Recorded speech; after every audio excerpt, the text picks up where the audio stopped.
শুভ দুপুর সবাইকে। আমার নাম আব্দুল্লাহ আল ফায়াজ সিনা। আমি ড্যাফোডিল ইন্টারন্যাশনাল ইউনিভার্সিটি সিএসসি ডিপার্টমেন্টে পড়াশোনা করি। আজকে আমি অত্যন্ত আনন্দিত আমাদের সিএসসি ডিপার্টমেন্টের সম্মানিত স্যার মীর সাফওয়ান মারজুক স্যারের ইন্টারভিউটি নেওয়ার জন্য। স্যার, আমাদের ইন্টারভিউ সেশনে আপনাকে ধন্যবাদ। Thank you. আসসালামু আলাইকুম স্যার, কেমন আছেন স্যার আপনি? আলহামদুলিল্লাহ, তোমরা কেমন আছো? আলহামদুলিল্লাহ স্যার।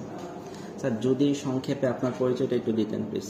আচ্ছা, আমি আমার ব্যাচেলার শেষ হয়েছে Rajshahi university of engineering technology, যেটা হচ্ছে রুয়েট নামে তোমরা জানো।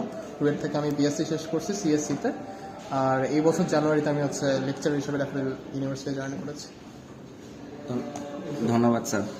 স্যার, আপনি সিএসসিতে বর্তমানে পড়াশোনা করেছেন এবং আপনি জানেন যে স্যার আমাদের ইউনিভার্সিটিতে অনেক সাবজেক্ট আছে। স্যার, এত সাবজেক্ট থাকতে আপনি কেন সিএসসিকে চুজ করলেন?